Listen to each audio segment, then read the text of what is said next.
அனைவருக்கும் வணக்கம். நம்ம மல்லி சீரியல்ல என்னெல்லாம் சுவாரஸ்யமான விஷயங்கள் நடக்க போகுதுன்னு பார்க்கலாம் வாங்க. கதிரேசன் இப்போதைக்கு நடந்துக்கிறத எல்லாமே பார்க்கும்போது மல்லியை துரத்தி விட்டுட்டு ரேணுகா விஜய் இவங்க ரெண்டு பேரையும் சேர்த்து வைக்கணும்னு சொல்லிட்டு ரொம்பவே ஆசைப்படுவார் போல இருக்கு. என்னன்னா அதாவது அந்த சூர்ணத்தை பார்த்தீங்கன்னா மல்லி வந்து ரேணுகாவோட உடம்பு குணமடையிட்டோம் அப்படின்றதுக்காக தான் மல்லி வந்து சூர்ணத்தை கொடுக்குறாங்க. ஆனா கதிரேசன் பார்த்தீங்கன்னா மல்லி கிட்ட அதாவது இந்த சூர்ணத்தை எப்ப நீ கொடுக்க ஆரம்பிச்சியோ ஸோ அப்பத்திலிருந்து பழைய நினைவுகள் எல்லாமே கொஞ்சம் கொஞ்சமா திரும்பி வருது. அது மட்டும் இல்லாம மாப்பிள்ளையும் வந்து ரேணுகாவை புரிஞ்சுக்க ஆரம்பிச்சிட்டாங்க அப்படின்னு சொல்லிட்டு இந்த கதிரேசன் சொல்றாங்க. ஸோ இதுல இருந்து நல்லாவே என்ன தெரியுதுன்னா அதாவது விஜய் ரேணுகா இவங்க ரெண்டு பேரும் தான் சேர்ந்து வாழணும், ஒருத்தரோட மனசை ஒருத்தர் புரிஞ்சுக்கணும். ரேணுகாவுக்கு பழைய நினைவுகள் எல்லாமே திரும்பி வந்துருச்சுன்னா விஜய் வந்து என்னோட புருஷன் தானே, என்னோட புருஷன் எனக்கு தான் வேணும், நான் தான் வாழ்வேன், இவ யாரு புதுசா இருக்கா அப்படின்ற மாதிரி ரேணுகா கண்டிப்பா பிரச்சனை பண்ணுவா. இதுக்கப்புறம் வாண்டடா மல்லியே போயிடுவா அப்படின்னு சொல்லிட்டு கதிரேசன் வந்து தப்பு கணக்கு போட்டுட்டு இருக்காரு.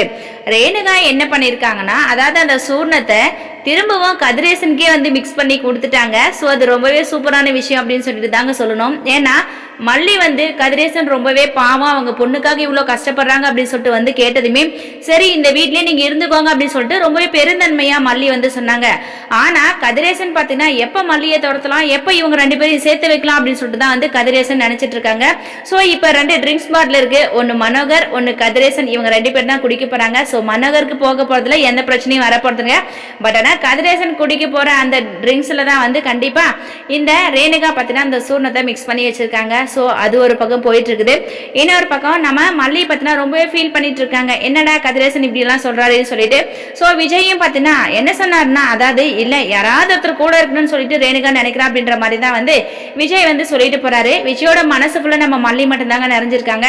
இப்ப ரேணுகா வந்து ஒரு குழந்தை மாதிரி இருக்கிறதுனால தான் சரி இவ குணமடையிட்டோம் அப்படின்றதுக்காக விஜய் வந்து பாசத்தையும் அன்பையும் வந்து கொட்டி கொடுத்துட்டு இருக்காரு.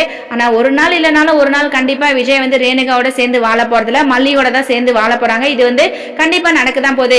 வெண்பா குட்டி வேற ஃபீல் பண்ணிட்டு இருக்காங்க, மல்லியம்மா வேற என் கூட வர்றதுல அப்படி இப்படின்னு சொல்லிட்டு வெண்பா ஒரு பக்கம் ஃபீல் பண்ண மல்லிக்கு என்ன செய்யறதுனே தெரியலங்க. ஒரு பக்கம் விஜயோட நம்ம வாழ முடியுமா முடியாதா, இன்னொரு பக்கம் வெண்பா வந்து நம்ம இல்லைன்னு சொல்லிட்டு ரொம்ப கஷ்டப்படுறா அப்படின்ற நிறைய ஃபீலிங்ஸ் வந்து மல்லியோட மனசுக்குள்ள இருந்துட்டே இருக்குது. கதிரேசன் வந்து ஒரே வார்த்தையில சொல்லி முடிச்சிட்டாரு. பட் ஆனா மல்லியோட மனசு அது எவ்வளவு காயப்படுத்திருக்கும் அப்படின்றது வந்து மல்லிக்கு தான் தெரியும். விஜய் வந்து கண்டிப்பா இதை போயிட்டு மல்லி கிட்ட கேட்கதான் போறாங்க. எப்படியும் மல்லி வந்து ரொம்பவே சோகமா இருக்காங்க. விஜய் போனதுமே என்ன மல்லி அதாவது கதிரேசன் சார் சொன்னதை நினைச்சு நீ ஃபீல் பண்றியா, நீ அதை பத்திலாம் எதுக்கும் கவலைப்படாத, நான் இருக்க உனக்கு. இதுக்கு முன்னாடி நான் உனக்கு எத்தனை டைம் சொல்லியிருக்க மாட்டேன், அதாவது யாருக்காகவும் நான் வந்து உன்னை விட்டு கொடுக்க மாட்டேன் அப்படின்னு சொல்லிட்டு ஒவ்வொரு டைமும் சொல்லியிருக்கேன் இல்லையா. ஸோ இப்பவும் அதே தான், யாருக்காகவும் நான் வந்து உன்னை விட்டு கொடுக்க மாட்டேன் மல்லி அப்படின்ற மாதிரி தான் விஜயும் பார்த்தீங்கன்னா மல்லி கிட்ட சொல்றாங்க. ஸோ மல்லிக்கு ரொம்பவே சந்தோஷம் தான். மல்லி நீங்க விஜயை கண்டிப்பா நம்புங்க, எப்பயுமே விஜய் வந்து உங்களை விட்டு கொடுக்க மாட்டாரு. ஆனா நீங்களா முடிவு பண்ணி தப்பான ஒரு முடிவு எடுத்துட்டீங்கன்னா அதனால தான் ப்ராப்ளங்கள் வந்து ஸ்டார்ட் ஆகும், அதை நீங்க கொஞ்சம் பாத்துக்கணும் அப்படின்னு சொல்லிட்டு தாங்க சொல்லணும். ஸோ அதாவது இப்ப கதிரேசன் இந்த மனோகர் ரெண்டு பேரும் பார்த்தீங்கன்னா அந்த ட்ரிங்க்ஸை குடிக்கிறதுக்காக யாருக்குமே தெரியாம போகணும்னு சொல்லிட்டு முடிவு பண்ணிருக்காங்க. அதுக்காக மனோகர் வந்து சிப்ஸ் எல்லாம் வாங்கிட்டு வந்து வச்சிருக்காங்க.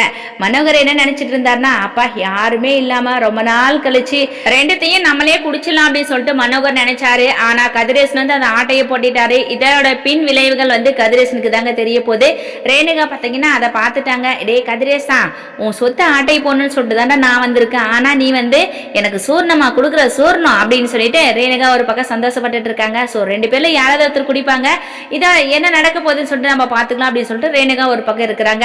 ஸோ இது மட்டும் இல்லாம இப்ப நம்ம மனோகர் கதிரேசன் ரெண்டு பேருமே பார்த்தீங்கன்னா அன் டைம்ல எந்திரிச்சு போறாங்க. ரெண்டு பாட்டிலையும் கொண்டு போய் வச்சுட்டு பேசிக்கிட்டே வந்து சாப்பிட்டு இருக்காங்க. ஸோ குடிச்ச அப்புறம் கண்டிப்பா கதிரேசனோட மனசுக்குள்ள என்னென்ன எண்ணங்கள் ஓடிட்டு இருக்கு, என்ன நினைச்சிட்டு இருக்காரு அப்படின்றத எல்லாத்தையுமே வந்து கண்டிப்பா மனோகர் கிட்ட நம்ம கதிரேசன் வந்து சொல்லதான் போறாரு. மனோகர் வந்து இதை கேட்டு அது மட்டும் இல்லாம எப்படியும் கதிரேசன் வந்து ரேணுகா விஜய் இவங்க ரெண்டு பேரையும் சேர்த்து வைக்கணும்னு சொல்லிட்டு தான் நினைப்பாரு.